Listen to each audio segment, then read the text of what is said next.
Oke, jumpa lagi dengan Padi Dadakan bersama gue Wisnu ya. Dan kali ini mau ngulas pertandingan semalam Derby Manchester antara Manchester United melawan Manchester City. Oke, nanti kita bahas dari segi taktikal ya. Dan ini hasilnya seperti teman-teman udah tahu pasti ya. Hasilnya ya MU kalah dengan skor yang cukup besar ya. Agregatnya 3-0 gitu ya, lumayan lah. Dan ini bermain di Old Trafford gitu. Harusnya ini menjadi pukulan untuk MU ya, untuk fans MU juga. Oke, kita bahas dulu starting line up-nya. Andre Onana penjaga gawang, Victor Lindelof dan Diego Dalot sebagai back sayap. Ini Victor Lindelof diplot sebagai back kiri. Di tengah ada Jonny Evans dan Harry Maguire sebagai back tengah. Double pivot Sofyan Amrabat dan Christian Eriksen, Marcus Rashford dan Bruno Fernandes sebagai sayap. Lalu McTominay sebagai gelandang serang. Ujung tombak ada Rasmus Højlund. Di Manchester City Ederson Moraes. Lalu di back sayap ada Kyle Walker dan Gvardiol. Back tengah Ruben Dias dan John Stone. Di pivot ada Rodri dan Bernardo Silva.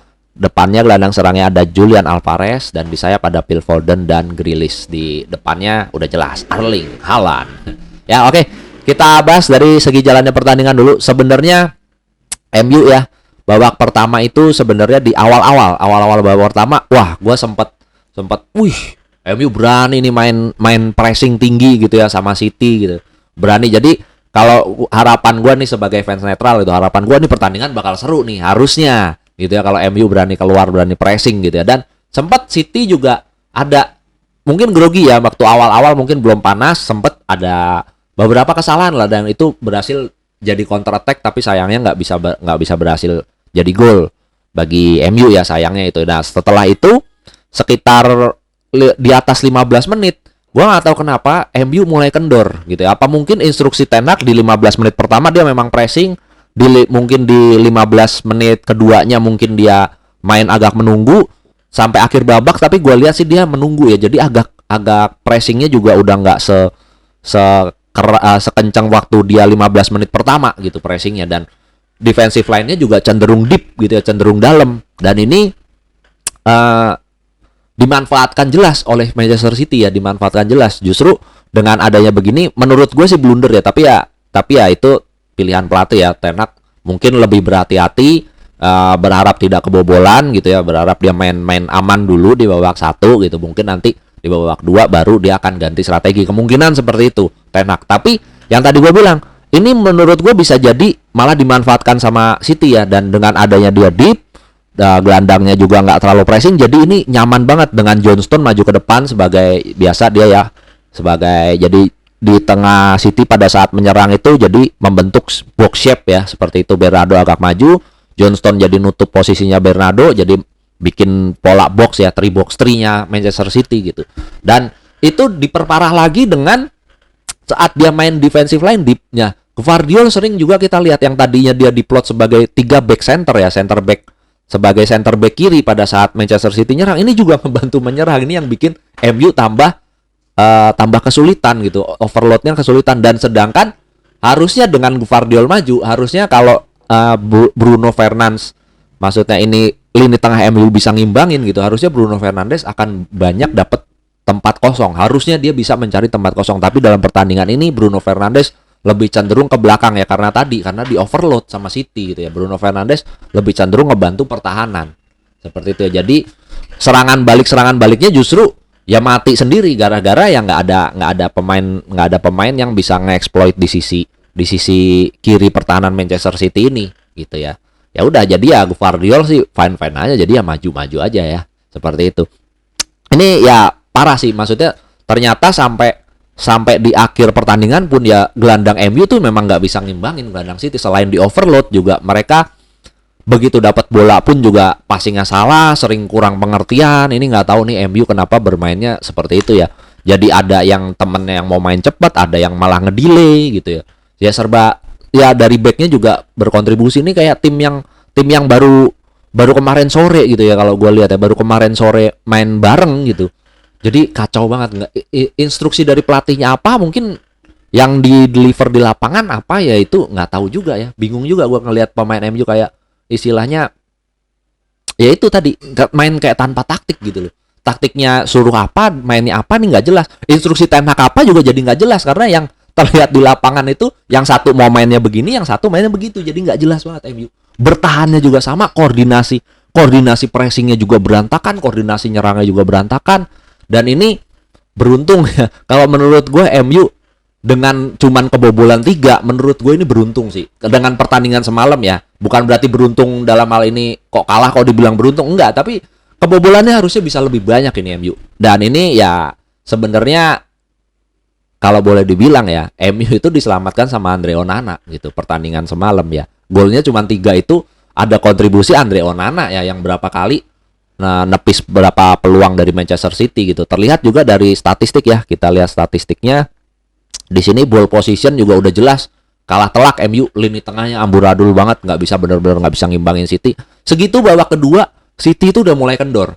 Begitu dia unggul 2-0 itu dia udah mulai nggak mau pressing terlalu tinggi ya, udah mulai hemat-hemat stamina gitu, udah mulai main santai gitu. Tapi tetap MU nggak bisa build serangan juga, gua nggak tahu kenapa ya. Terus ini total tembakan ya 21. Memang yang on target 10, yang masuk 3, berarti Onana nyelamatin 7 ya. Ada sundulan Erling Haaland juga bagus gitu ya. Itu ya boleh dibilang mengingatkan gua akan kejadian MU pada era itu ya, era David De Gea ya, yang mainnya jelek gitu. Yang main bagus kipernya doang. Ya berapa kali kan seperti itu ya di era De Gea ya dulu ya, sampai ada julukan De Gea FC gitu. Yang lain outfield playernya nggak ada yang bermain bagus, De Gea doang. Dan ini juga semalam ini ya boleh dibilang ya Onana yang kalau gue bilang di antara 11 atau ya semua pemain MU yang bermain tadi malam lah, Onana yang bermain paling bagus justru ya.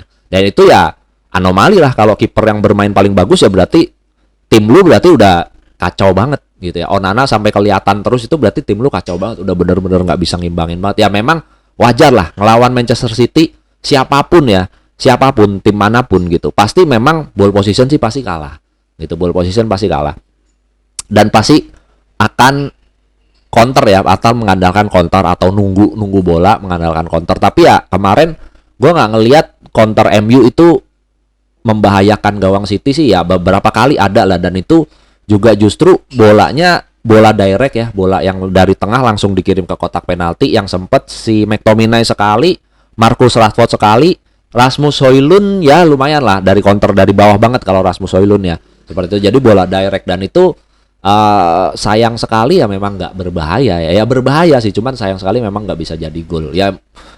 Kalau MU bermain dengan cara seperti itu, ya gue nggak expect banyak sih dengan tim ini ya.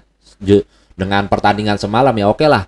Pertandingan sebelumnya Maguire dipuji gitu ya. Onana oke lah, memang kemarin nge-save penalti. Maguire dipuji ya, itu kan lawannya tim mediocre ya. Begitu ngelawan tim yang kayak Manchester City gini yang memang kandidat juara gitu, langsung kelihatan kualitasnya seperti itu ya. Ya jadi gue juga ikut bersedih lah buat fans MU. Ya ini derby ya, tapi it's okay ya, MU tetap harus move on ya. Ini kekalahan yang sebenarnya wajar, bisa diprediksi lah, wajar gitu. Tapi ya gue sebagai penikmat sepak bola berharap pertandingan ini berjalan seru ya, berjalan imbang lah. Seenggaknya MU tuh ya walaupun kalah tapi masih ngasih perlawanan. Kalau kemarin tuh wah benar-benar kecewa sih gue ya. Jadi nggak disuguhin pertandingan yang jual beli serangan, yang berjalan imbang gitu, sama sekali enggak ya. Jadi ini ya pertandingan satu sisi aja, kita ngelihat Manchester City aja gitu ya. Dengan ya ini Manchester City ya udah jelas kalau man of the match Erling Haaland ya, 2 gol 1 assist udah jelas. Ya sama gue bahas dulu gol pertama ini yang bikin kacau kalau menurut gue ya. Ini gol pertama ini bikin kacau banget karena si Højlund itu pelanggaran yang tidak perlu kalau menurut gua. Pelanggaran yang tidak perlu, bola masih jauh, tidak terlalu berbahaya, tidak harus dilanggar. Itu pun kalau Rodri lepas pun belum tentu gol juga gitu. Posisi headingnya juga belum tentu enak gitu ya bolanya.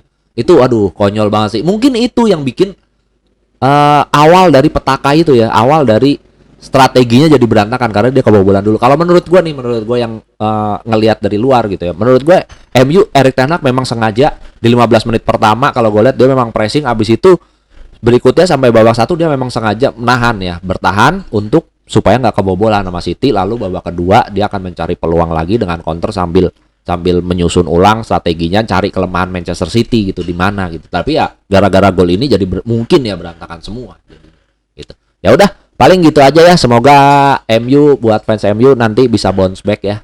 Gue juga berharap MU balik ke papan atas lagi ya. Berharapnya seperti itu biar seru kompetisinya gitu.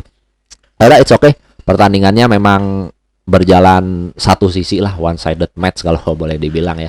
Oke, kalau gitu gua pamit undur diri dulu. Terima kasih yang udah nonton. See you in the next video. Bye bye.